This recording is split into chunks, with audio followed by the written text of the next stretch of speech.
राज्यसभा में बुधवार को गृहमंत्री अमित शाह के बयान के बाद एनआरसी के मुद्दे पर कांग्रेस और बीजेपी आमने सामने आ गए। कांग्रेस का आरोप है कि बीजेपी असल मुद्दों से लोगों का ध्यान भटकाने की कोशिश कर रही है। वहीं बीजेपी का कहना है कि देश हित में एनआरसी को पूरे देश में लागू करना जरूरी है।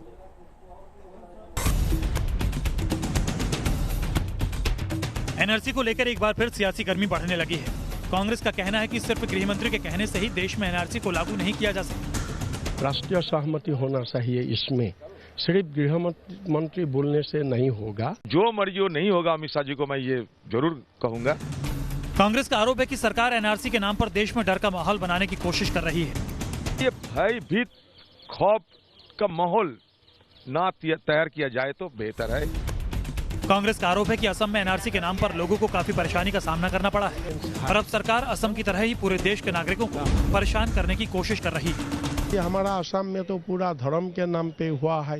वो एक धर्म का लोगों का नाम, भारतीय जो इंडियन सिटीजन है उनका नाम, लाखों लोगों का नाम छूट गया है। अगर इस तरफ इंडियन सिटीजन को ऐसे हरासमेंट करेगा एनआरसी का माध्यम से, तो ये एनआरसी का कोई मतलब नहीं है। वहीं बीजेपी का कहना है कि भारत के कई हिस्सों में घुसपैठियों की समस्या काफी विकराल रूप ले चुकी है, इसलिए एनआरसी को पूरे देश में लागू किया जाना जरूरी है ताकि घुसपैठियों की पहचान कर उन्हें देश से बाहर किया जा सके। जो लोग भी अवैध रूप से भारत की भूमि पर रह रहे हैं उन्हें भारत में रहने का कोई अधिकार नहीं है। कांग्रेस भारत को धर्मशाला और भोग भूमि समझती है, हम भारत को पुण्य भूमि और एक राष्ट्र समझते हैं। पार्टी का ये भी कहना है कि एनआरसी का विरोध सिर्फ वोट बैंक की राजनीति के तहत किया जा रहा है।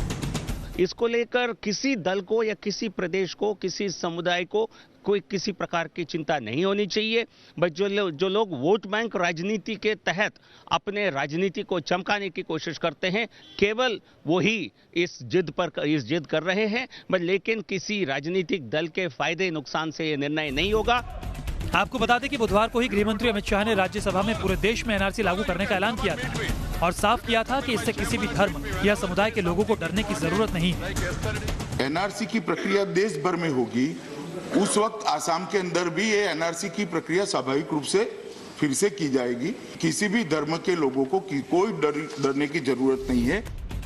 गृहमंत्री के ऐलान के बावजूद कांग्रेस और दूसरी विपक्षी पार्टियां सरकार को घेरने की कोशिश में लगी हैं। पश्चिम बंगाल की मुख्यमंत्री ममता बनर्जी पहले ही एनआरसी का खुलकर विरोध कर चुकी है। इसमें कोई शक नहीं कि घुसपैठ देश के लिए एक बड़ी परेशानी बन चुकी है और इसकी वजह से कई हिस्सों की डेमोग्राफी भी बदल गई है।